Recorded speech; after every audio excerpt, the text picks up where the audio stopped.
Hello students, आज की class में हम सीखने वाले हैं कि किसी भी सेंटेंस में कौन सा कंजक्शन यूज होगा।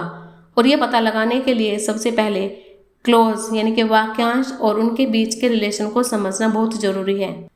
आज की इस क्लास में हम 3 कंजक्शन को पहचानना व उनके करेक्ट यूज करने की एकदम सटीक जानकारी लेंगे।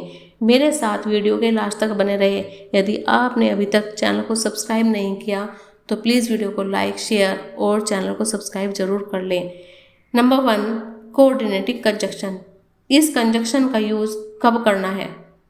जब हम ऐसी चीज़ों को जोड़ते हैं जो इक्वल रैंक की हों, जैसे 2 नाउन, 2 एडजेक्टिव या 2 इंडिपेंडेंट क्लोज। ऐसे सेंटेंस जो अकेले भी पूरा मीनिंग देते हैं तो वहाँ पर कोऑर्डिनेटिंग कंजक्शन का यूज़ करते हैं।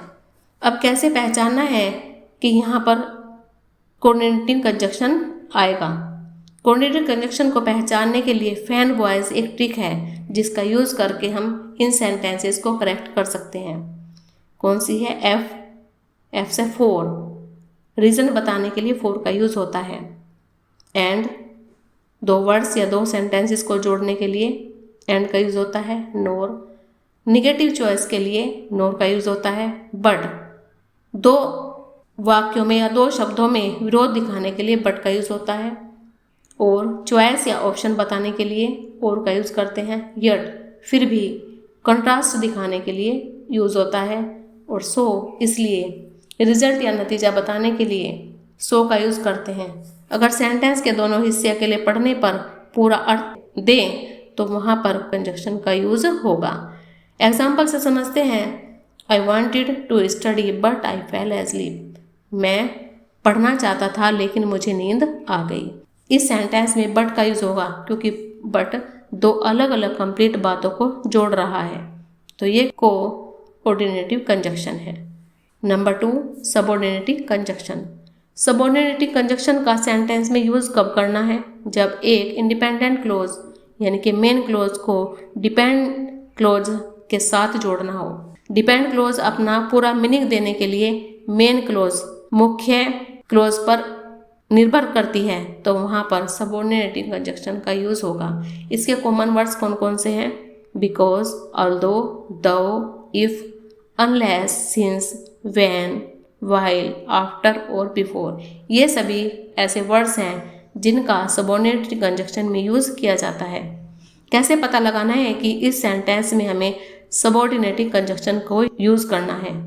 तो अगर सेंटेंस में कोई शर्त, समय या कारण बताया जा रहा है और एक हिस्सा दूसरे के बिना अधूरा लग रहा है तो वहाँ पर सबऑर्डिनेटिंग कंजक्शन का यूज़ होगा। Example, I will not go out unless the rain stops. जब तक बारिश नहीं रुकती मैं बाहर नहीं जाऊँगा।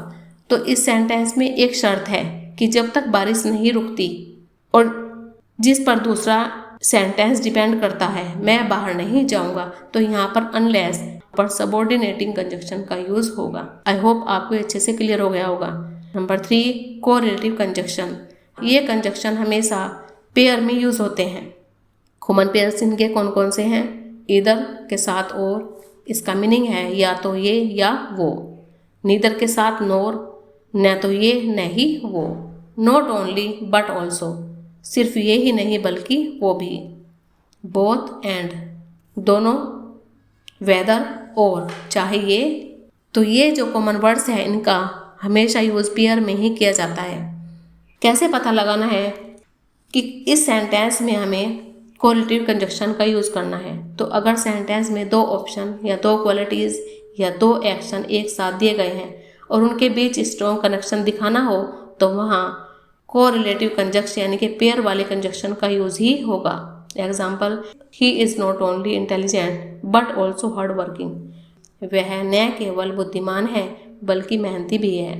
तो यहाँ नॉट ओनली के साथ बट ऑल्सो का यूज होगा क्योंकि 2 क्वालिटीज़ को एक साथ बैलेंस किया जा रहा है। तो आई होप ये वीडियो आपको यूज़फुल लगी होगी। तो प्लीज़ वीडियो को लाइक, शेयर और चैनल को सब्सक्राइब करना ना भूलें, जिससे कि मैं ऐसे टॉपिक्स पर और भी अच्छी वीडियो ला सकूं। Thank you for watching this video.